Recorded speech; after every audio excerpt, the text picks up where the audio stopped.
안녕하십니까. 오늘 뉴욕의 블레스드 교회 요한복음 지금 4장의 말씀을 방금 우리가 봉독했습니다.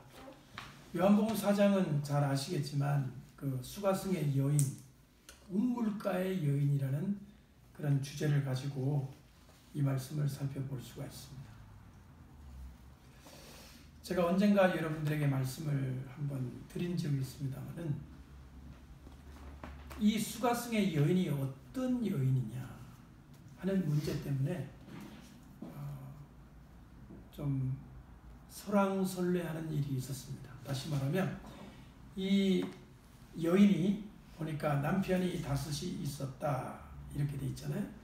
그리고 지금 있는 남편도 남편이 아니다 이 말을 가지고 전통적으로는 이 여자 행실이 나쁜 여자다라고 해석을 했죠. 그러니까 남편이 다섯이 있었다. 그 말의 뜻이 뭐냐면은 그러니까 결혼 관계에 있었던 그런 남편에 해당하는 남자가 5명이나 있은 여자다. 그런 얘기가 되는 거죠. 그러니까 전통적으로는 이것이 남편이 아니었다는 거예요. 남편이 아니라 그럼 우리가 알아듣기 쉽게 사귀는 남자가 5명이었다는 거예요. 그러니까 얼마나 여자 행실이 좋지 않고 지탄받아 마땅한 도덕적으로 문제가 많은 여자로 볼 수가 있다는 거죠. 그런데 지금 같이 살고 있는 남편도 역시 자기 남편이 아니라는 거예요. 그러면 남편이 아니라 그냥 남자하고 살고 있는 거죠. 결국 그러니까 법적으로 married 상태가 아니라 그저 그냥 같이 지내는 동거라고 할까요? 그러니까 법적으로 보호를 받거나 하나님의 말씀에 이렇게 합당한 가정을 이룬 게 아니라 그냥 좀 인생을 좀 되는 대로 사는 그런 좀 도덕적으로 문제가 많은 여자다. 그런 이제 해석을 했죠. 근데 최근에 이런 주장이 생겼습니다. 그게 아니라는 겁니다. 이 여자가 그렇게 도덕적으로 문제가 많은 게 아니라 이 여자는 굉장히 훌륭한 여자라는 거예요. 어떻게 훌륭하죠? 아니 남편이 5이 있는 여자가 어떻게 훌륭할 수가 있습니까?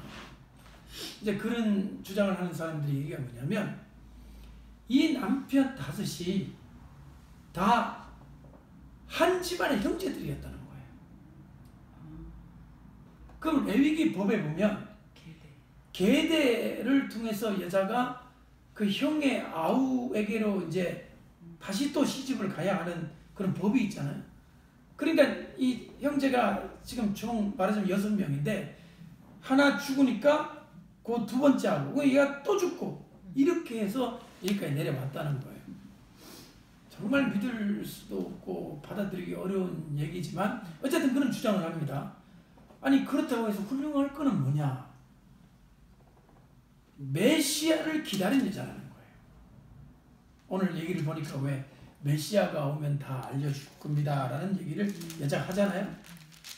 그러니까 이 여자는 메시아를 대망한 하나님 앞에 기도를 많이 하고 신앙이 매우 철두철미한 여자다. 갑자기 여자 이미지를 180도로 바꿔버린 거예요. 성도들은 이렇게 되면 헷갈리죠. 이게 도대체 어디에 박자를 맞춰야 되는가? 우물가의 여인처럼 난 구했네. 이 찬송가가 옛날에 복음성가에 있었단 말이에요. 세상 것을 바라고 죄만 짓고 사는 여자를 우물가 여인으로 했는데 하여튼 이 우물가 여인이 하나님 말씀을 사모하는 기도의 용사가 되어버리니 그래서 저도 이것 때문에 문제를 심각성을 이제 느끼고 한번 살펴보았습니다. 여러분 39절의 말씀을 한번 읽어보시죠. 39절의 말씀을 한번 다 같이 보겠습니다. 시작. 여자의 말이 그가 나의 행한 모든 것을 내게 말하였다 증거하므로 그 동리 중에 많은 사마리아인이 예수를 믿는지라. 여자의 말이, 여자가 뭐라고 말했냐면 그가 예수님이죠. 예수님께서 나의 행한 모든 것을 내게 말하였다. 나의 행한 모든 것이란 요 구절 속에 우리가 생각할 점이 있는 거예요. 여자가 말합니다. 나의 행한 모든 것. 여러분 자세히 보세요. 이것을 예수님이 나한테 말을 했다. 이것이 왜 이 동네 사람에게 쇼킹했을까요? 보세요. 아까 말한 대로 율법대로 형제가 6명이 있어서 하나씩 결혼했다면 그건 놀라운 것도 없는 거예요. 그건 당연한 거예요.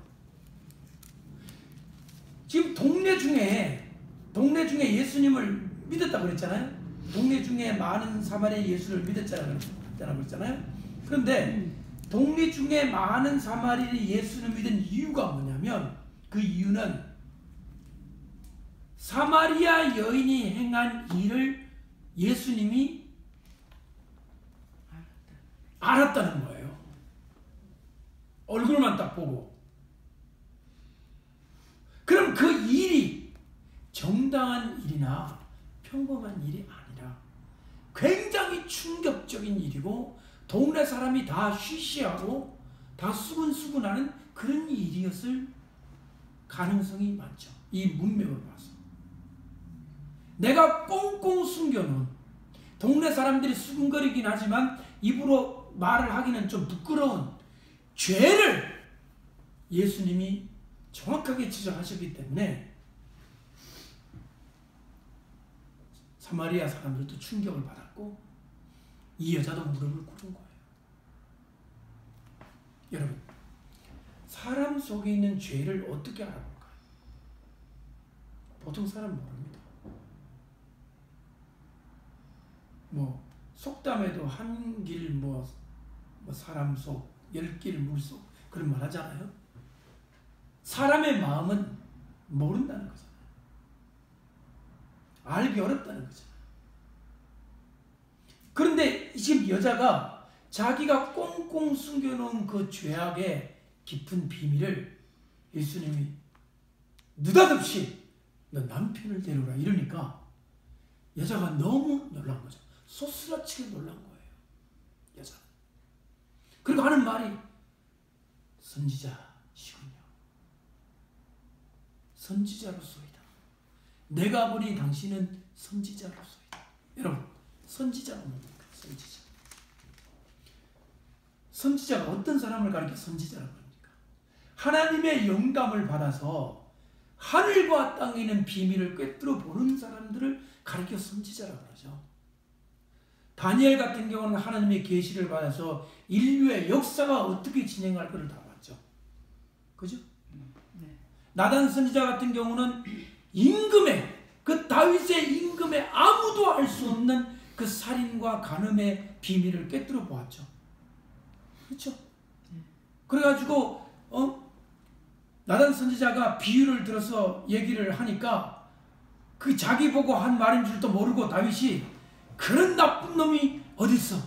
당장 내가 벌을 줄 것이야. 그때 당신이 바로 그 사람이요. 여러분 성경 구절 잘 알고 계시죠? 한 마리 양만 가지고 사는 양을 빼앗아 당신의 99마리 한 마리를 보태가 100마리를 채우려고 하는 이 못된 인간아. 그게 바로 자기라는 거예요. 나단이 어떻게 알았을까요? 하나님의 계시를 통해 한 거예요. 그러니까 선지자는 이런 영감을 통해서 뭐 역사의 비밀이나 사람의 비밀이나 이런 것들을 꿰뚫어 보는 사람을 가리켜 선지자라고 합니다. 예수님 보고 여자가 하는 말이 선지자시군요. 이 말은 뭐냐면 자기의 비밀을 깨달았다는 겁니다. 만약에 율법대로 형제 동생들과 결혼을 했다면 그건 비밀이 될 것도 없어요. 오히려 자랑 아니에요? 내 한 몸 희생하여 6 형제를 골라가면서 내가 다 시집을 갔다. 얼마나 내가 그 힘든 삶을 살았겠느냐. 한 사람씩 남편이 죽을 때마다 울었고 슬펐어. 그러니까 이거는 비밀이나 숨겨야 될 게 아니라 오히려 예수님이 알아주셔서 기쁩니다. 나의 고통을 알아주시고 나의 그 선행이잖아요. 선행. 하나님 말씀 지킨 거니까 선한 일이고 어려운 일이잖아요.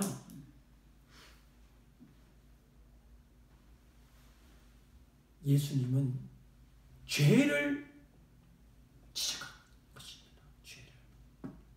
그렇기 때문에 이 수가성의 여인은 남편 아닌 다섯 남자는 율법대로 행한 의로운 행위가 아니라 동네 사람들이 다 수군거리고 자기도 숨기고 싶고 이 예수님 앞에 절대로 끝까지 말하고 싶지 않은 이것을 그만 활가닥 들켜버린 거예요. 남편을 데려오라는 말.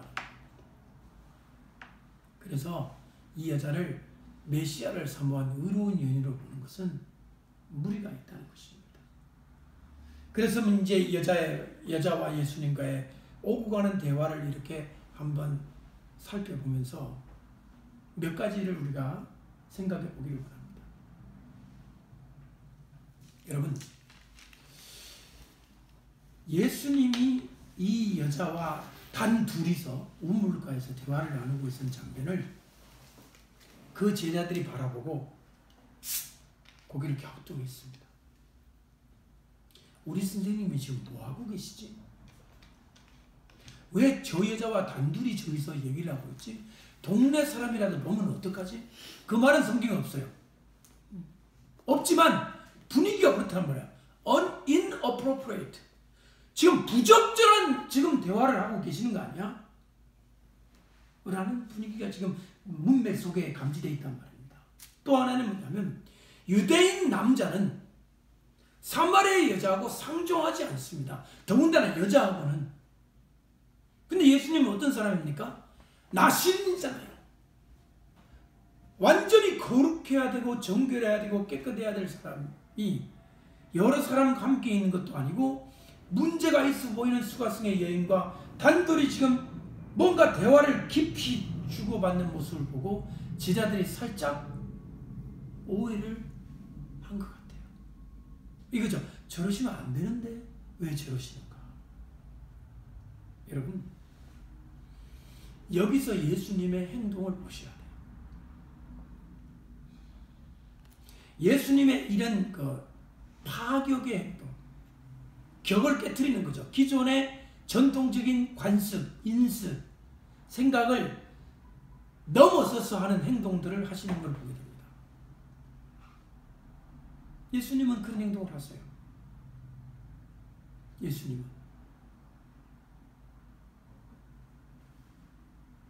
예수님은 진리를 가르치기 위해서 위험한 행동도 기꺼이 감당하셨습니다.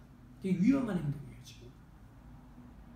지금부터 2000년 전 사마리아와 유대인들이 그렇게 서로가 증오하는 그 상태에서 그도 남자와 여자의 관계에서 거기서 지금 이 대화를 꼭 굳이 이렇게 나누어야 되는가 하는 부분에 대해서 예수님은 리스크를 지금 안고 행동하신 거예요. 리스크.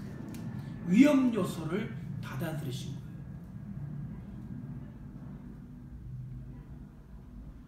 여러분, 영혼이 중요합니까? 자기 안전이 중요합니까? 영혼이요.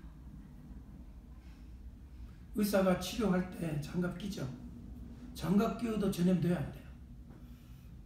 됩니다. 의사는 사람을 살리기 위해서 자기의 목숨도 희생할 각오를 늘 하고 있어야 돼요. 히포크라테스 선수에 아마 분명히 그게 있을 겁니다. 아마 의사는. 의사가 사람을 치료할 때요, 감염과 전염의 리스크가 항상 존재합니다. 아무리 씻고 아무리 장갑을 끼워도. 더군다나 여러분 생각해 보세요. 한국의 메르스, 여기서 뭐 그 탄저균, 엔트락스 같은 거, 이런 거 이제 막 될 때 병원에 의사도 사람이에요. 내가 저 사람 고치기는 고쳐야 되는데 내 전염되면 나도 죽어. 어떻게 하시겠어요? 집에 들어가서 나 의사 안 해. 살아야 되겠어. 그러면 되겠습니까? 소방서가 나도 불타서 죽으면 안 돼. 불 안 꺼야지. 그럼 되겠어요? 군인이 나도 죽으면 안 돼. 난 그냥 도망갈 거야. 그러면 누가 이 나라를 지키냔 말이에요. 지금 제가 말한 이 군인, 소방서, 그 다음에 이 의사 이런 사람들은 위험을 무릅쓰고 사람을 구하는 사람들이에요. 그래서 우리가 존경하는 거잖아요. 리스펙트를 하는 거잖아요. 그럼 예수님은 뭐예요? 예수님은 육신의 생명이 아니고요.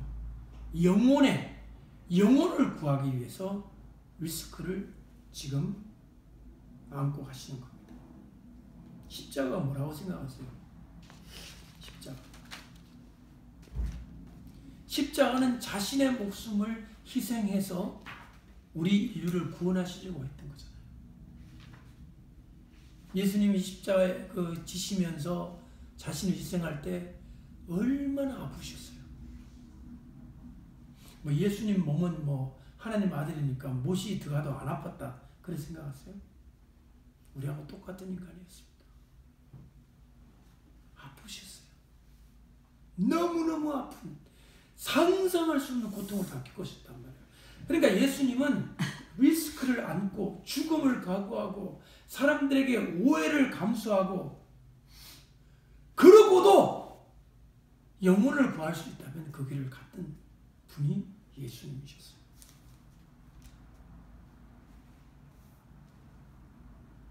여러분, 이기적인 유전자라는 말 알고 계세요? 이기적인 유전자. 셀피시 진이라고 하는, 이게 생물학에서 나오는 용어인데요. 인간이 지금 이렇게 됐잖아요. 인간이 왜 이렇게 됐을까? 저 동물처럼 안 저렇고, 이 사람들은 진화론을 믿는 사람들이잖아요. 인간의 유전자 중에 이기적인 유전자가 극도로 개발이 돼서 이렇게 됐다는 거예요. 그 말에 의하면 우리는 어떻게 살아야 된다는 거예요? 성공하려면 이기적이 돼요. 이기적으로 살면 가장 진화가 잘 된다는 거예요. 여러분, 많이 진화되셨나요? 아니면 진화 안 되셔가지고 연모양 버리시고. 나 그거 보고 너무너무 재밌더라고요. 인간이 성공하려면요, 세상이나 돈 벌고 높은 자리에 올라가려면 철저하게 이기적이더라. 어쩌면 세상에서는 그게 맞는 것 같지 않아요. 세상의 룰은 내가 살아야 되고 저 사람보다 내가 앞서가야 되고, 그런데 하나님의 법칙은 그게 아니죠. 이기적이 되라는 게 아니라 이기적이 되어서 성공하는 게 아니라 하나님의 도우심으로 우리가 성공하는 거다. 아멘.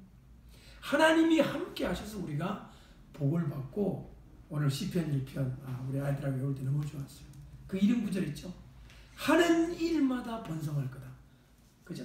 하나님은 의인을 내려다보시고 지켜보신다. 아멘. 저는 그런 구절들이 요즘 예사롭게 다가오지 않아요. 하나님은 의인을 어떻게 보신다? 지켜보시고 내려다보시고 돌보아 주신다. 하는 일마다 번성할 거다. 이기적으로 살아서 되는 게 아니라 주님이 우리와 함께 하셔야 될 줄로 믿습니다. 아멘. 여러분, 리스크를 때로는 안고 사셔야 됩니다. 위험 부담을 안으셔야 됩니다. 나 잘못되면 어떡하지? 내가 저 사람한테 전도했다가 뺨 맞으면 어떡하지? 내가 저 사람한테 예수님 믿으세요 했다가 침뱉음 당하면 어떡하지? 요즘 잘못했다가는 고소까지 당하고 고발까지 당하고, 학교에 가서 전도 잘못했다가 선생님 불러다니고 교장 선생님한테 끌려다니고 그럴 수도 있는 문제에 세상이 점점 이상하게 변해가서 그래도 하는 거예요. So be it. So be it. 그 뜻이 뭡니까? 그렇게 돼도 좋다는 거예요. 끌려가면 끌려가고 침 뱉으면 침 닦으면 되는 거예요. 여러분, 전 여러분들이 조금만 더 용기 있는 사람이 됐으면 좋겠어요. Little bit more courageous. 조금만 더 용기를 내세요. 어떤 용기? 복음을 전하다가 오해받을 용기. 사실 오해라는 거는요, 피해야 되는 거예요. 쓸데없이 오해를 당하고 살아. 조심하면 되는데, 그렇잖아요? 그러면 예수님이 이 여자한테 물 달라고 할 게 아니라 베드로야 너 저 가서 물 좀 떠와라 해도 되잖아요. 제자니까. 왜 이 여자에게 물 달라고 그랬을까요? 예수님 여자를 보셨습니다. 그 속에 뭐가 있는 걸 보셨습니다. 내가 저 여자를 구원을 해야 되겠다. 저 영혼을 내가 구해야 되겠다. 사실은 그 여자 하나가 아니었습니다. 사마리아라고 하는 전체가 바로 이 여자의 영혼 속에 다 담겨 있었던 거예요. 아멘. 예. 그렇잖아요. 여자 하나를 구하니까, 여자가 물동이를 놓고 들어가니까 사마리아 사람들이 다 믿게 되고, 예수님이 이틀 동안 머물고 계시면서 사마리아가 전도가 됐죠? 어떤 일이 벌어진지 아세요?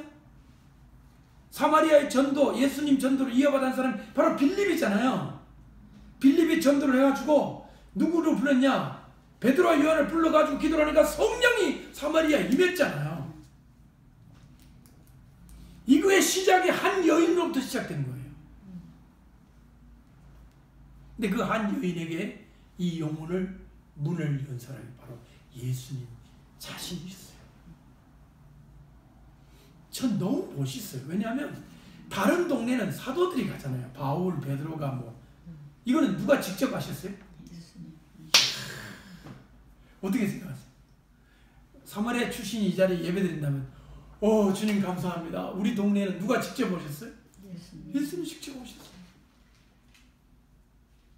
만약에 예수님이 그냥 지나갔다면 이 사마리아는 10년이 지날지 100년이 지날지 2000년이 지날지 이 사람은 구원 못 받잖아요. 예수님이 그 어떻게 보면 작은 것 같은 그 리스크를 안는 그 위험 부담을 안고 여자에게 말을 건넨 사건이 이 어마어마한 놀라운 결과를 이루었습니다. 여러분이 만나고 스치는 사람 중에 그래 저 사람은 스쳐 지나간 사람이야 라고 했던 그 사람이 그 사람 속에는 수천 수만 명의 구원받을 영혼이 있을지도 모릅니다. 그러니까 우리는 어떻게 해야 되냐? 우리는 지혜가 부족하니까 기도를 하는 거예요. 주님 어떻게 할까? 저 사람이 나와 이런 관계로 이렇게 만나게 되고 좀 교제하게 대화하게 되는데 주님 복음을 전할까요? 근데 주님이 강의 마음을 주시잖아요. 그러면 다 제쳐놓으세요. 복음 전하세요. 내가 이 복음 전하다가 당신이 나 비즈니스 안 해. 이러면 어떡하지? 그 주님께 맡기세요. 근데 아무데나 그러는 게 아니라 기도해보고 강한 감동을 주십니다. 그래서 예수님의 이런 마음이 여인에게도 그대로 나타납니다. 여인은 보세요. 물동이를 버려두고 동네로 들어갑니다. 만약에 동네에 들어가서 내가 메시아를 만났다 그러면 동네 사람들이 평소에 존경한 나머지 그렇습니까? 라고 할 것 같아요. 아니면 저 이상한 여자가 헛소리를 하네 이럴 것 같아요. 후자인 경우가 많아요. 여자는 부끄러울 수도 있습니다. 가뜩이나 동네 사람들 인정 못 받는 내가 뭐 메시아를 만났느니 이상한 또 황당한 무슨 말을 하네 라고 조롱과 비난을 받을 수도 있잖아요. 근데 얼굴이 막 확 달아올라서 성령을 받아가지고 지금 예수님의 감동을 받아가지고 안 보인 거예요.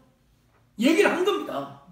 동네 사람 누구한테 얘기했는지 모르겠어요. 하여튼 얘기를 했는데 동네 사람이 받아들인 거예요. 여자 입장에도 엄청난 위험 부담을 아는 거죠. 창피를 무릅쓰고 거절당할 것을 각오하고. 사실 우리가 전도 못한 이유 중에 가장 어려운 것이 뭐냐면 거절당할까봐, 내가 창피할까봐, 내가 이렇게 전도했는데 복음 전해주셔서 감사합니다가 아니라 나에게 돌아오는 그 핍박성의 어떤 그런 상처 주는 말, 그 표정, 이런 것들이 미리 겁을 먹고 못하는 거잖아요. 근데 성령이 감동하면 그런 생각이 안 들어요. 여자는 그렇게 한 겁니다. 그래가지고 결국 어떻게 되느냐? 예수님이 이틀을 머무셨으면요, 2박 3일이죠. 바로 이것 때문에 초대교회 선지자들은 이틀 밤 이상을 자지 않았습니다. 어떤 동네거든. 이틀밤 이상을 자면 거짓 선지자라는 거짓 선지자일 가능성이 많다는 그러니까 가르침이 디다케라고 하는 12살의 교훈집에 있어요. 그러니까 어떤 전도자도 한 동네에 들어가면 얼마 동안 이틀을 자고 사흘째는 와야 돼요. 예수님의 이 모습을 담는. 재밌죠, 그죠? 네. 그것도 나중에 성경적 근거를 가지고 하는 겁니다. 자, 이제는 여자의 이야기와 예수님의 이야기 중에 좀 어려운 얘기들을 좀 살펴보도록 하겠습니다. 자, 좀 앞으로 가보세요. 11절 말씀 보십시오. 다 같이 시작. 여자가 가로되 주여 물기를 그릇도 없고 이 물은 깊은데 어디서 이 생수를 얻겠사옵나이까. 예. 이거 읽고 아무런 질문이 안 생기세요? 한번 다시 읽어보세요. 시작. 여자가 가로되 주여 물기를 그릇도 없고 이 우물은 깊은데 어디서 이 생수를 얻겠사옵나이까. 뭐도 지금 없다고요? 그릇도 없고. 그 다음에 우물은 어때요? 깊고.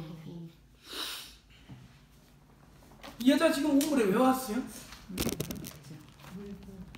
그럼 자기는 어떻게 물길래요? 그러니까. 그 이상하잖아요. 아니 이런 말을 하면 안 되잖아요. 그 여자가 여기 그릇이 있습니다. 저는 물을 기를 수 있습니다. 저 우물물은 기를 수 있지만 선생님이 말씀하시는 생수는 어디에 썼습니까? 이렇게 돼야 되는데 11절은 그런 말이 아니에요. 이 우물은 내가 왔지만 뭐도 없고 우물은 깊다. 저는 이 구절을 읽으면서 하이 예수님은 고사하고 이 여자는 그러면 물을 어떻게 길어요?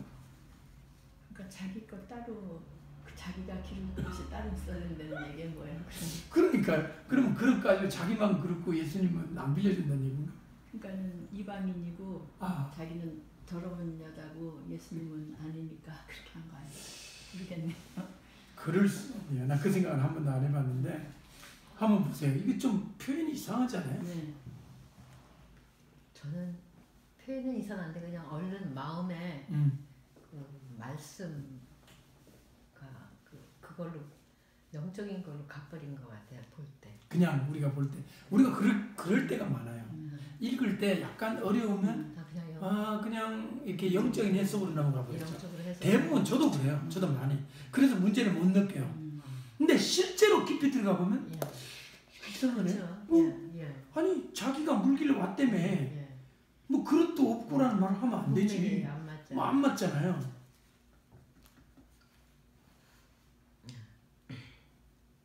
아니 그러니까 자기 이 여인이 이렇게 몰래 나온 거잖아요. 그렇죠. 몰래 왔죠. 그러니까 자기 자신을 아예 그렇게 보통 사람하고는 세퍼레이트해서 보통 사람이 로어된 보통 사람 그렇게 생각해서 구별한 거. 그렇죠. 몰라 이거는 처음 지금 처음 깊이 생각하는 거예요 지금. 그러니까 성경을 이 구절을 저도 수백 번 읽어도 이 그릇도 없고라는 말이 저한테는 아무 문제가 안 되는데 오늘 말씀 준비하면서 이게 딱 보이는 거예요. 저도. 여러분 옛날 어렸을 때 여러분들 어렸을 때 여러분의 어머니들이 우물가에 가서 할 때 보통 그 우물 그 두레박은 한 사람이 개인이 휴대하고 갑니까? 공동 두레박입니까? 공동 두레박이죠. 그 집에서 가져오는 사람이 어디가 있어요? 자기 거 그리고 집에 가져가 버려요? 그런 건 없죠. 보통 두레박이 가운데 매달려 있잖아요. 그래 아무나 쓰는 거잖아요. 근데 이게 그릇도 없고 그러잖아요. 그 여인이 그 사마리아 여인이 쓸 그릇은 없는 거야. 다른 사람이 쓸 그릇이니까. 저는 그럴 가능성도 지금 생각 방금 그거예요. 그러니까 동네 사람들이 이 여자를 학대했을 가능성이 있어요. 그러니까 남자 같으면 막 싸우기도 하고 뭐 어디 가서 하고 나는데 지금 이 남편도 제대로 남편을 이라고 얼굴을 낼 수 없는 상황이고 하니까 여자가 나오기는 나왔는데 이 털썩 주저앉아서 물은 먹어야 되겠는데 동네 사람들이 공동 두레박을 훔쳐서 가져가버려가지고 앉아있는 쓸쓸하고 어려운 마음을 가지고 있는 여인의 모습이라고 생각해 볼 수는 없을까요? 라고 생각합니다. 그러니까 여자가 앉아있는 그 모습을 보니까 예수님이 파노라마처럼 보인 거예요. 그 마음이. 왜 지금 나왔으며 우물도 지금 깃지도 못하고 왜 저렇게 있으며 그 마음의 슬픔과 아픔이 뭐며 예수님이 보이신 거예요. 그 마음이 보인 거예요. 그릇이 없었을 가능성이 있습니다. 진짜. 그러니까 자기네들이 이런 사람 못 먹게 자기가 그렇죠. 왜 옛날 동네에 그렇게 뭐 하나 이렇게 왕따 시키는 것처럼 있었잖아요. 실제로 많았어요. 뭐 길도 막 못 가게 하고 그런 거 있었잖아요. 옛날에 텃세도 부리고 막 그런 게 있었잖아요. 외지에서 온 사람들도 막 그렇게 하고. 근데 이런 식으로 행실이 좀 나쁘게 판정된 여인이다 그러면 동네 사람들이 물도 못 마시게 하고 너 빨리 그냥 우리 동네에서 쫓아낸다 막 이런 식으로 진짜 쫓아내기도 했잖아요. 동구 밖으로 쫓아내고 막. 그런 어떤 상황이라면 이것이 실제로 우물이 그릇이 없을 가능성이 있어요. 그러니까 이 표현은 이거죠. 당신이라고 표현할 수가 있습니까? 나는 지금 이렇게 뜨거운 여러분 12시 지금 이게 출수로부터 4개월 전이거든요. 출수할 때로부터 4개월 전이거든요. 완전 한여름이에요. 진짜 이 해가 직사광선은 머리에 지금 쪼이는 이 뜨거운 볕, 이거 사람 안 나가고 있대. 예수님 너무 행로에 고나신 거예요. 여자도 힘들고. 당신이라고 뾰족한 수가 있습니까?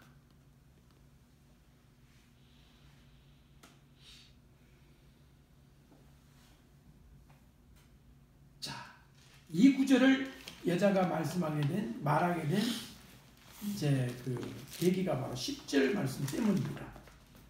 10절 말씀 보세요.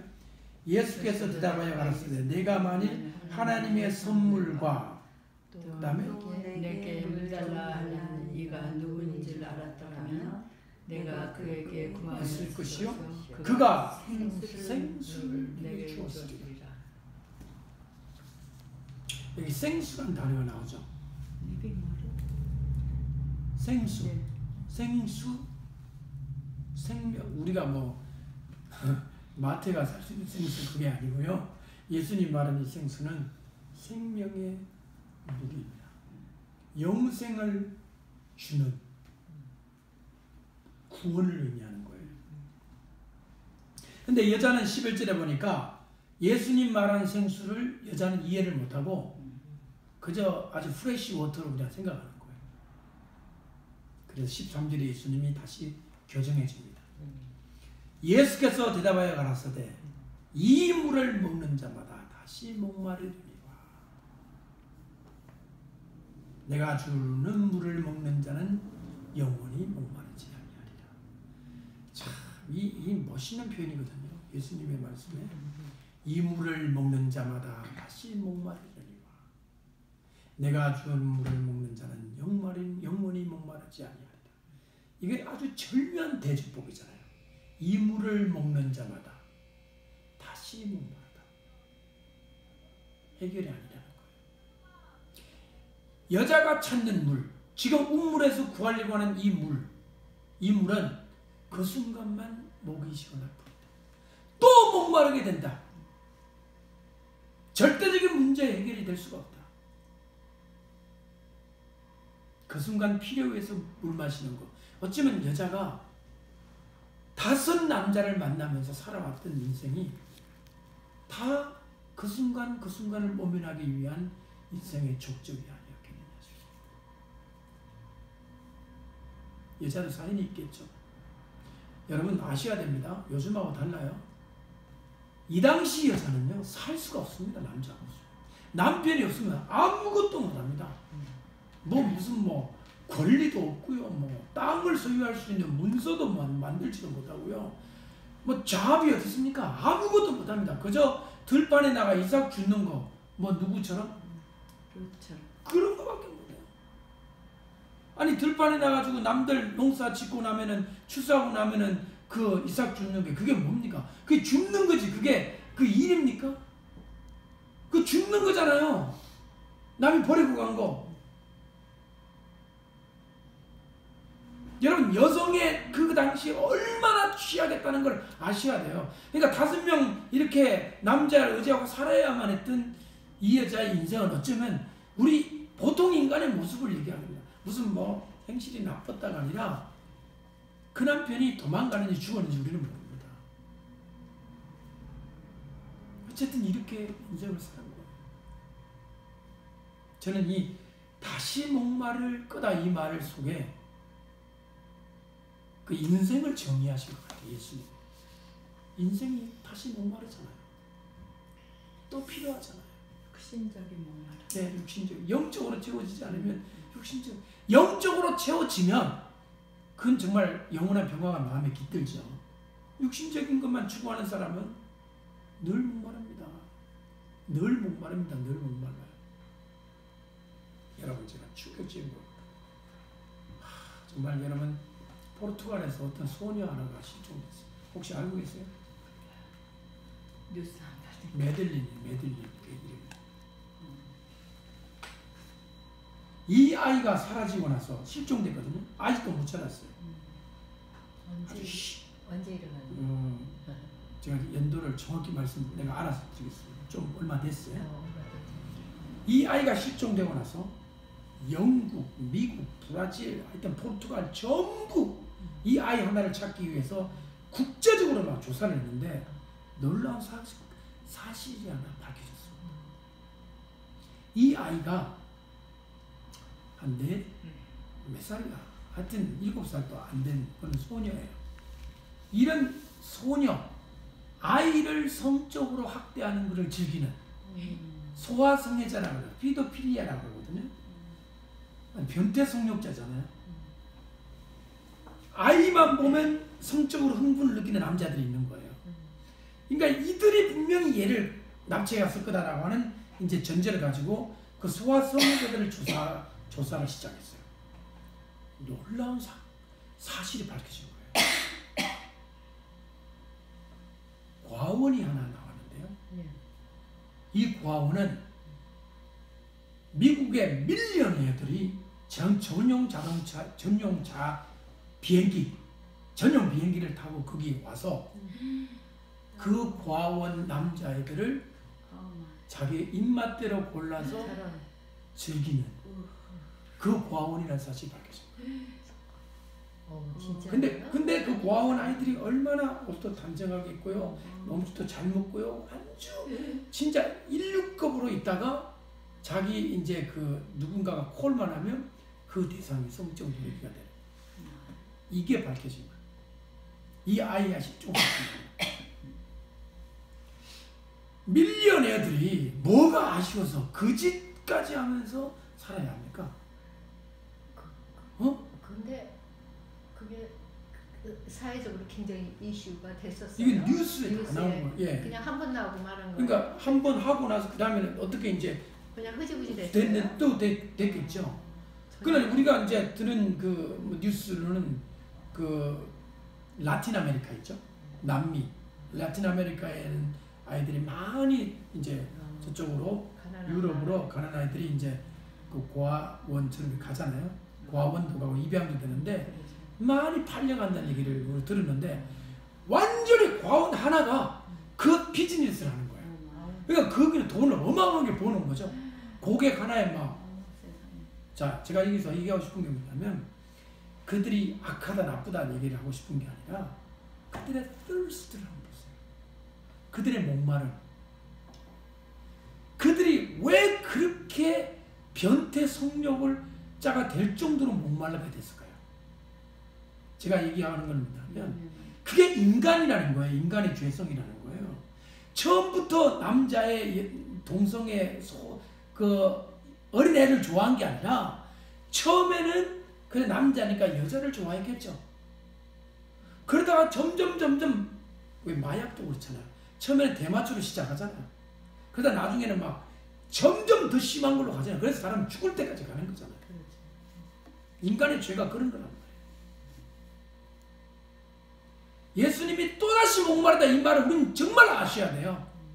또다시 목마를 거다. 이거 마시면 해결이 안 되고 더 센 걸 마셔야 될 정도로 더 점점 목말라질 거라는 거예요. 그러니까 백만장자 이 밀리언애들이 얼마나 목이 마르면 그 비행기에 혼자 타고 가는데 비용이 얼마나 들겠어요. 돈이 안 보이는 거죠. 완전히 미친 거죠. 그냥 비행기 타고 가서 그리고 그 남자애 하나겠습니까? 몇 명 또 이렇게 하면 또 돈 일일이 그 시설에게 돈 다 주고 한 번 갔다 오면 상상할 수 없는 첨라주 돈을 써놓고 또 오는 거예요. 근데 거기는 또 기부금으로다가 주고 오죠. 텍스 디덕션 뭐 이런 거. 이것이 밝혀지니까 얼마나 정말 쇼킹해진 거죠. 제가 그 몇 년도 그 포르투갈이라 내가 그 지명도 발음하기 어려운 지명이에요. 어쨌든 그 지명과 일시를 정확히 알아서 전혀 뉴스에도 책을 못 들어 안 봤을지도 안 봤을지 뉴스를 안 보긴 하지만 그래도 지독한 일은 어떻게 해서 귀에 들어오더라고요. 지독한 사건은. 그런데 전혀 지금 우리가 예수님 당시에 로마가 타락했고 그때 그 타락상이 굉장하더라고요. 타락하고 뭐 알고 있잖아요. 그러니까 그 시티즌들, 그러니까 노예들이 다 일을 하니까 아침에 가면 저녁까지 목욕탕에 밥 먹고 자고 올라오고 목욕탕에 갔다가 끝날 때 목욕탕 집에도 안 들어와. 하여튼 그냥 그런 식으로 공중 목욕탕이 발전했고 일은 다 노예들이 하잖아요. 그러니까 시민들, 시티즌은 일할 필요가 없는 거예요. 그러니까 타락할 수밖에 없죠. 인간이 그 죄를 계속 짓다 보니 끝이 없는 거예요. 끝이 없는 타락의 모습을 보여주고 있는 걸 우리가 알고 있는데요. 예수님 말씀 이 물을 먹는 자마다 다시 목마르리라. 여러분 꼭 기억하십시오. 네. 절대로 만족을 줄 수 없습니다. 돈이 아무리 많아도 만족이 없고요. 그죠? 쾌락도 아무리 가도 만족이 없고요. 마약이든 술이든 담배든 문신도 나중에 어디까지 할 것 같아요? 얼마 전에 보니까 뭐 얼굴에도 이제 문신을 한 사람도 생길 것 같아요. 머리 손까지 다 했어. 끝이 없어요. 끝이. 이제는 완전히 그야말로 그거 무서운 거예요. 그래서 예수님 말씀 나의 주는 물은 이 중요합니다. 잘 들으세요. 나의 주는 물 예수님이잖아요. 예수님의 은혜는 그 속에서 솟아난대요. 자 보세요. 돈은 쓰면 없어지잖아요. 그죠? 근데 예수님의 은혜는 없어집니까? 솟아납니까? 솟아납니다. 할렐루야. 이거 어찌된 일입니까? 예수님의 은혜는 솟아나고 아멘. 돈이나 세상의 욕망과 쾌락은 사라져가고 없어져가고 결국에는 효용가치가 없어지잖아요. 근데 은혜는 어떻게 해요? 솟아나. 이렇게 돼 있어요. 나의 주는 물은 솟아나는 샘물이 되리라. 영생하도록 하늘나라에 가서까지 계속 솟아난다는. 할렐루야. 아멘. 다른 거예요. 세상의 가치관은 없어지고 멸망하고 나중에 지옥으로 가는 거지만 예수님의 은혜는 끝없이 솟아난다. 아멘. 아멘. 아멘. 이런 걸 가르쳐 천국과 지옥의 차이라고 그러죠. 그러니까 너무너무 차이가 많아가지고 비교할 수가 없다는 거예요. 어지간히 달라야 다르다고 하지. 천국과 지옥은 완전히 다른 거잖아요. 지금 우리는 지금 이 자리에서 천국의 그 능력과 은혜를 경험하는 줄 믿습니다. 아멘. 아멘. 아멘. 아멘. 그래서 솟아나야 되는 거죠. 아멘.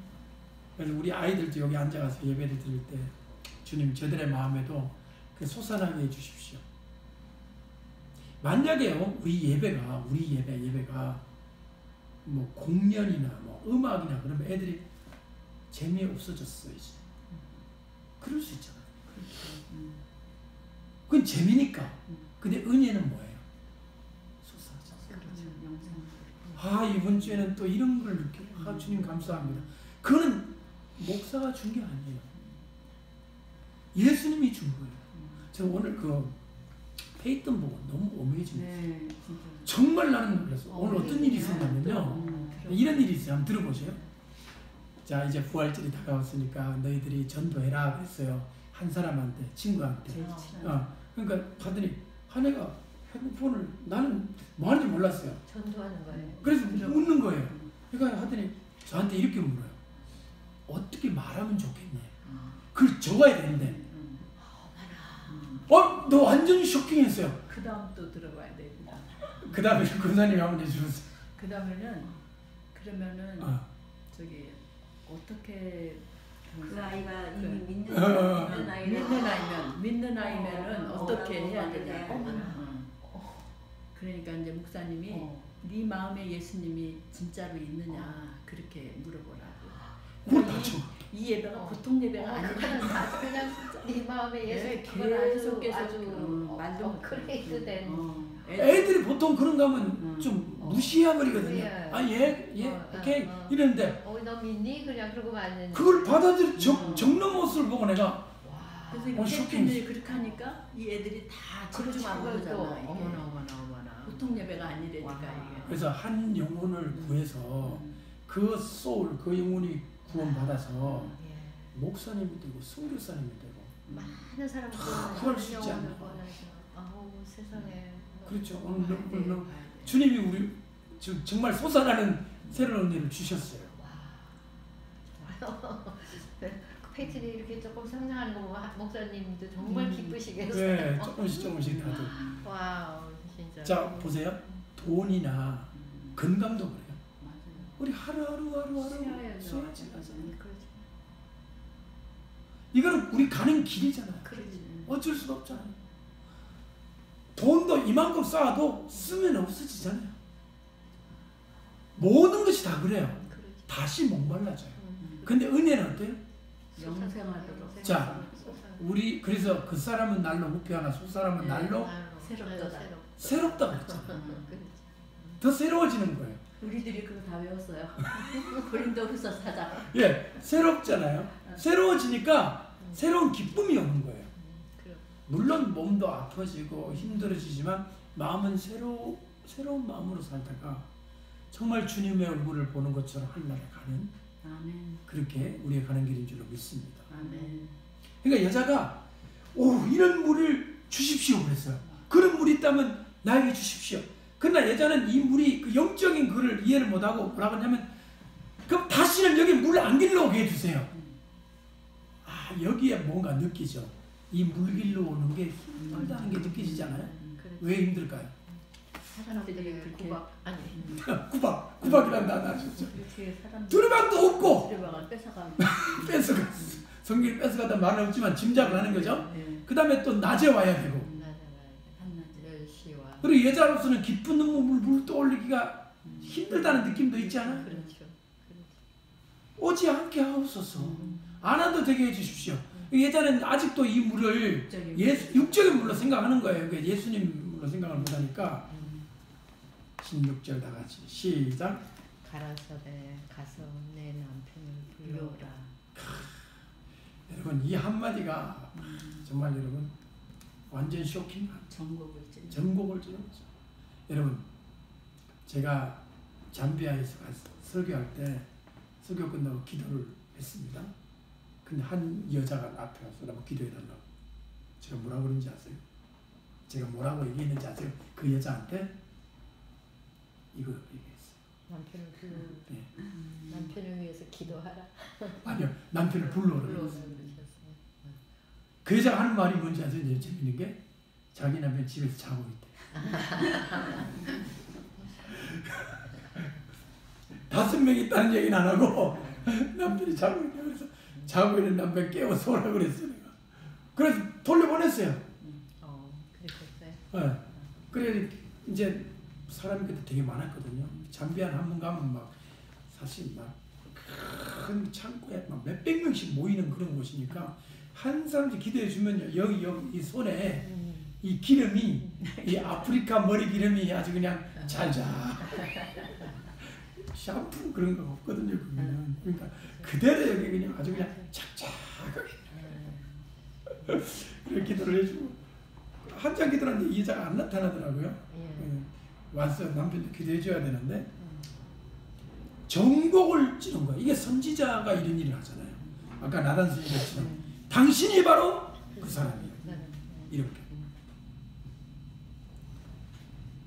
이때 얼마나 여자가 마음이 괴로웠을까요? 그때 여자가 하는 말이 나는 남편이 없나이다. 처음에 남편이 다섯 있다는 말을 먼저 한 게 아니에요. 그럼 남편이 없다는 말은 자 참말입니까 거짓말입니까? 아니면 하프 추스입니까? 남편은 없지만 남자는 있습니다라고 이야기했잖아요. 근데 그 말을 차마 할 수가 없는 거예요. 부끄러워서 예수님한테. 남편이 아니죠. 그러니까 남편이 없는 거지. 남자는 있지만 예수님이 거기다가 참 이 부분이 예수님이 참 여자 입장에서는 얄미운 것 같아요. 네가 남편이었다 하는 말이 옳도다. 내가 남편이 다섯이 있었으나 지금 있는 자는 내 남편이 아니니 내 말이 참되도다. 여러분 예수님이 이 말씀 어떻게 생각하세요? 이렇게 그냥 사람의 심장을 에이는 것 같은 진짜 뭐라고 브루트를 추트잖아요. 너무너무 무서울 정도로 잔인할 정도의 진실을 꺼내는 예수님의 모습. 마치 그냥 암병을 도려내는 것 같은 무서운.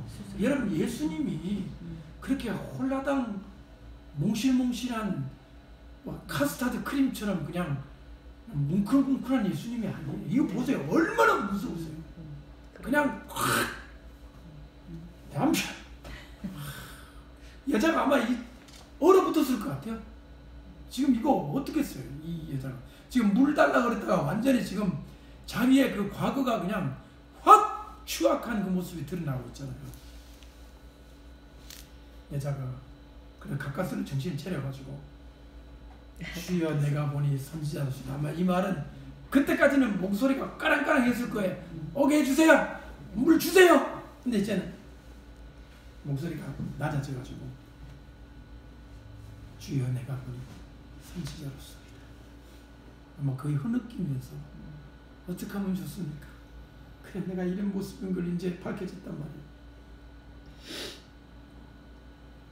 20절이 한번 읽어보세요. 그런 말한 다음에 20절 시작. 우리 조상들은 이 산에서 예배하였는데 당신들의 말은 예배할 곳이 예루살렘에 있다 하더이다.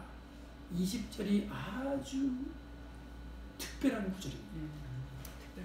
보통 사람 같으면 창피해가지고 자기의 그 과거가 들통났으니까 어찌할 바를 모르고 도망을 가든가 무릎을 꿇고 울든가 할 텐데 20절 보니까 그래도 할 말을 하더라 이거예요. 따라합시다. 그래도 할 말을 하더라. 할 말이 뭐냐?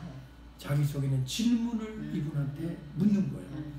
자, 이거 참 이 정신에서 이 말을 할 수 있다는 것도 놀라운 거 아니에요?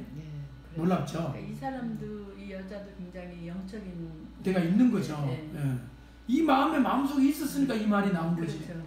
자, 그러면 여기에 우리 조상들은 이 산에서 예배했다. 이 산이 이름이 그리심산입니다. 그리고 예루살렘에 있다. 예루살렘 바로 모리아산. 지금 성전이 있는 자리. 예루살렘 성전 자리죠. 여러분, 그리심산에서 왜 예배를 드리게 되느냐? 누구 때문인지 아시죠? 거기 저기 들어가. 나라가 두 개로 나눠졌을 네. 때 네. 솔로몬이 여러분. 여로보암이 자기 백성들이 예루살렘에 내려가는 게 꼴사나워 갖고 너희들 예루살렘에 가지 말고 여기서 예배해라 라고 엉터리로 만든 가짜 신당이 여기가. 아니 근데 제가 지금 금방 그거를 여쭤보려는데 네. 그리심산이 거기 세겜에 있잖아요. 예, 세겜이 바라보이는 그게 있어요. 예. 세겜이 그러니까 사마리아의 세겜. 지금이에요. 예. 지금의 사마리아가 예. 세겜도 그 안에 포함. 예, 맞습니다. 예. 그 지역이 다 네. 예, 사마리아고 아까 지금 말한 세겜이 있죠. 예. 세겜이 테러리스트가 가장 자살 특공대가 가장 많이 나온 지역이 바로 그 세겜이에요. 그 세겜에서 누가 강간당했어요? 야곱의 딸이 강간당하고. 또 그다음에 세겜에서 강간당하니까 그냥 있었어요. 유대인들이 다 죽였잖아요. 야, 그러고 보니까 몇천 전에 있었던 철천지 원수가 지금도 그대로 그 땅에 스피릿으로 남아가지고 유대인들이라면 이를 가는 자살 투구냐 통계적으로 가장 거기서 많이 나오더라고요. 영적인 뿌리가 깊은 거예요. 그래서 우리가 가서 막 기도했거든요. 예. 여러분 땅은 그 땅 있잖아요. 우리가 살고 있는 땅은 그냥 땅이 아닙니다. 예. 땅에는 스며 있어요.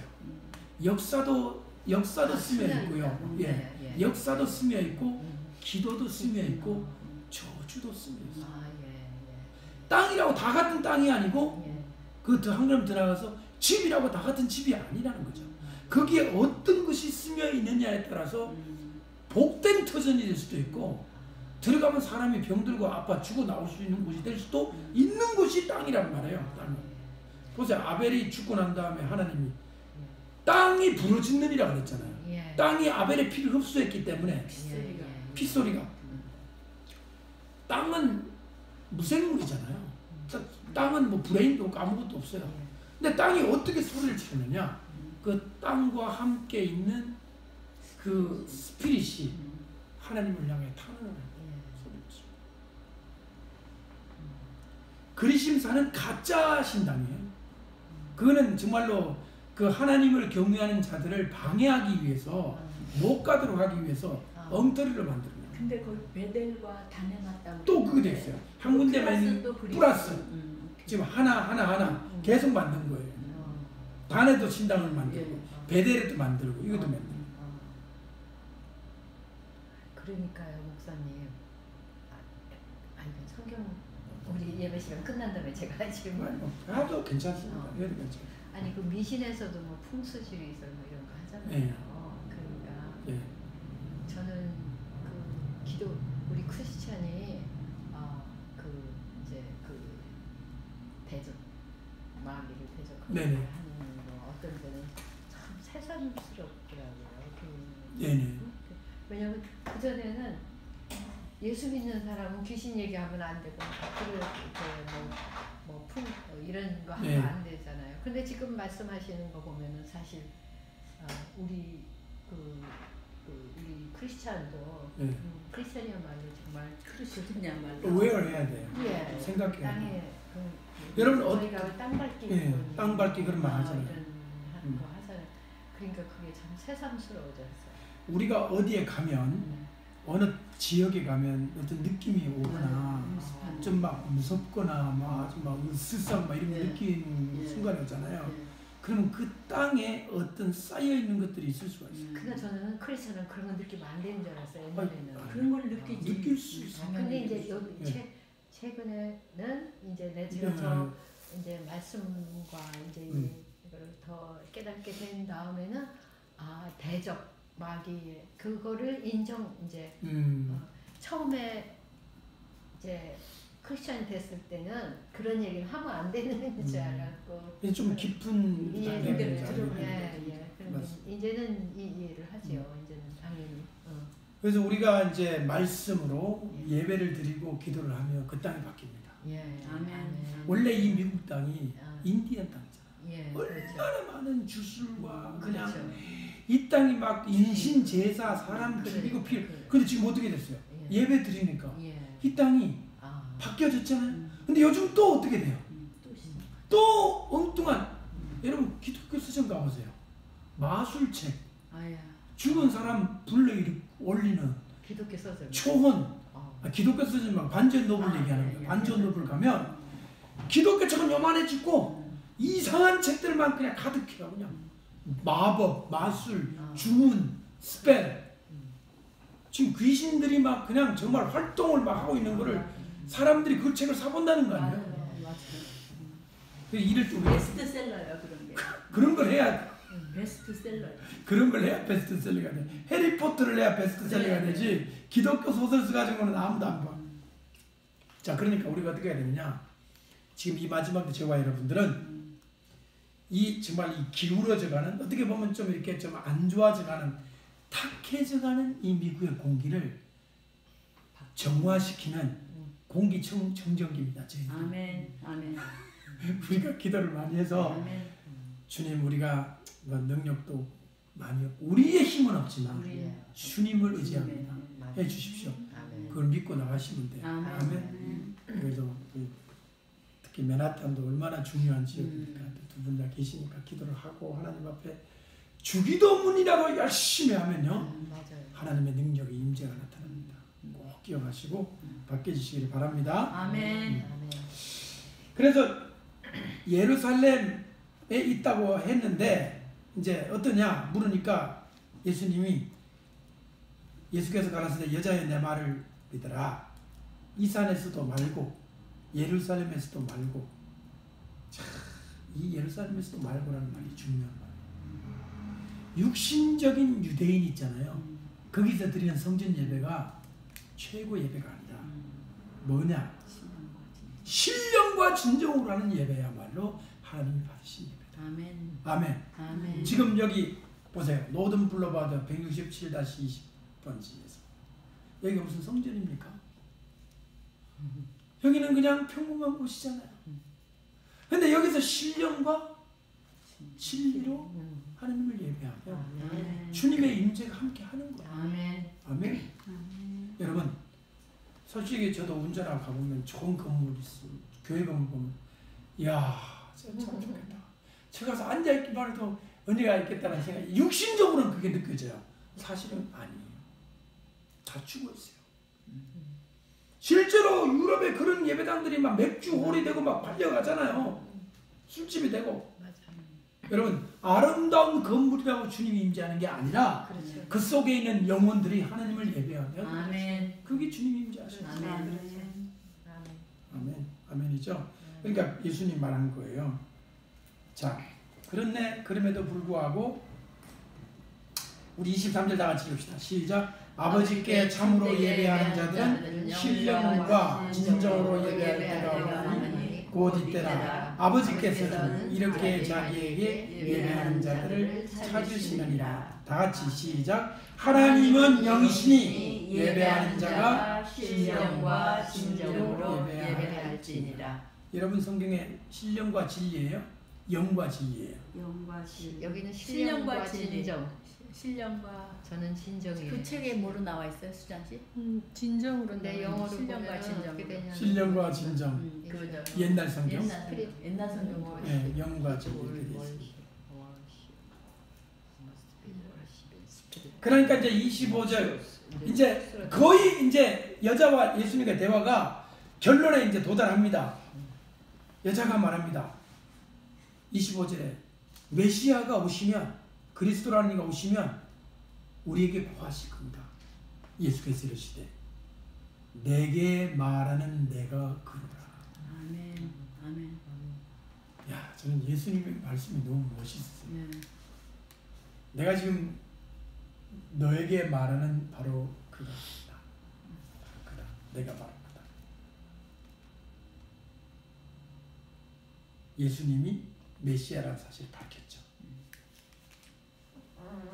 그리고 나니까 28절에 여자가 물동이를 버려두고 처음에 물동이를 가지고 물 가지러 온 게 목적이었잖아요. 이제 그 목적은 사라져버렸어. 중요하지 않게 됐어요. 동네에 들어가서 사람들에게 이르되 나의 행한 모든 일을 내게 말하는 사람을 바꾸라. 이는 그리스도가 아니냐. 이렇게 전도를 하게 된 겁니다. 한 여자를 향한 예수님의 시간. 여러분 어떻게 생각하면 예수님이 이 땅에 오셔서 이렇게 장시간 한 여자하고 얘기하기는 예수님의 시간이 너무 아깝지 않은가? 예수님이라면 하나님의 아들이신데 기본적으로 한 10,000명, 100,000명, 10,000명은 앉혀놓고 하셔야지 한 명 놔두놓고 이렇게 오랜 시간 동안 스트레스를 받으신 거 아니겠지만 다른 이런 시간을 보내시는 것이 예수님의 효율적이라고 생각하세요? 박정신 집사님? 그렇지만 이 여인으로 인해서 그렇지. 사마리아에 그러니까 아까 그 말씀이 너무 좋았어요. 그 마음에 그 여인의 마음 안에 그 온 사마리아 그에 있었다는 거예요. 그렇죠. 예수님의 사랑이라고 생각합니다. 우리는 효율을 따지잖아. 효율, efficiency. 적은 시간을 투자해서 많은 결과. 그렇죠. 예수님은 그게 아니라 사랑은 막 그렇잖아요. 우리가 사람을 사랑하게 되면 굉장히 비효율적인 일 많이 하잖아요. 그 중에 한 가지가 사랑해야 돼. 예. 사랑 먼저 하고. 사랑하게 되면요, 이제 비효율적인 일을 많이 하는 거 아세요? 그 중에 한 가지가 꽃 사다 주는 거예요. 꽃. 저는 한 번도 칭찬을 들은 적이 없습니다. 사가지고. 왜? 너무너무 inefficient. 먹냐 이래가지고. 우리 남편도 그러는데. 우리 사모님. 별로 사가지도 않았지만 꽃 사갈까 그러면 no! 김치를 사야지. 그러니까 어떻게 사랑하게 되면 마음이잖아요. 예. 사랑하는 마음이잖아요. 예. 그걸 효율적으로 생각하면 그건 사랑이 아니에요. 사랑은 감사와 기쁨과 행복이 그 안에 있기 때문에 이 여자와 예수님 사이에는 정말 그 하나님으로서 피조물을 사랑하시는 그 여인의 안타까운 삶을 긍휼히 여기시는 이 여자로 봐서는 이 날이 엄청난 날이에요. 이 날이 없었다면 이 여자는 또 물 먹고 가서 또 그 인생을 살 거 아니에요. 얼마나 불행한 삶으로 살다가 나중에 구원 못 받고 지옥 갔을 거 아니에요. 아슬아슬한 순간 아니에요, 지금? 이날 정오에 물길을 나온 여자의 발걸음이 이날이 엄청난 날이었다고요. This day. 정말 몰라. 우리의 삶에도 그런 순간들이 지난 시절을 보면 있지 않았을까 싶습니다. 아, 그때 주님이 참 그렇게 안 하셨더라면 어떻게 됐을까? 근데 중요한 건 앞으로도 계속 그것을 우리를 인도하실 줄로 그렇죠. 믿습니다. 그러니까 주님을 사랑할 수밖에 없죠. 주님을 높여드릴 수밖에 없죠. 나를 이끄시고 나를 주장하시고 내가 잘못된 길로 가지 않도록 막아주시고 축복해 주시고. 자, 여러분 뭐 이만큼 인생을 살았다 합시다. 하와 자녀들 어떻게? 손주들 어떻게 생각해요? 오늘 보세요. 이 조그만 애들 보세요. 저들이 지금 저 안에 학교에 가는데 어떤 애들을 만날지. 우리의 기도는 끝이 없어요. 맞아요. 언제가 끝이에요? 우리가 이 땅에 숨을 끝나는 거. 아니 하늘나라 가서까지도 아마 우리는 기도할지 몰라요. 나라와 민족과 자녀들을 위해서. 그러나 우리의 기도보다 더 놀라운 것은 주님의 사랑이고 우리를 향하신 그분의 긍휼이고. 그래서 저는 여기서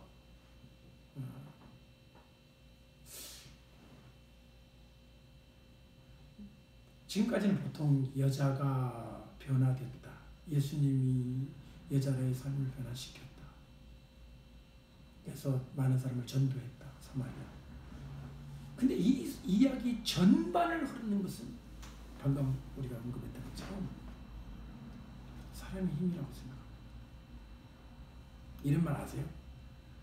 사랑의 힘은 늑대도 변화시켜서 양으로 만들 수 있다. 사랑이 바꾸시. 매를 가지고 때려서 바뀌는 게 아니라 사랑을 받으면 늑대도 변해서 양이 될 수가 있어. 자녀를 키울 때 그런 것도 경험하시죠. 그렇죠. 네. 그래서 우리 뭐 여기서 아이들 이렇게 안아주고 어깨에 손 얹어주고 같이 부모들이 기도할 때 참 보기가 좋아요. 저분들이 집에서도 많이 하겠지만 특별히 예배 드리면서 하는 게 참 보기 그렇죠. 좋아요. 아유, 그건 정말.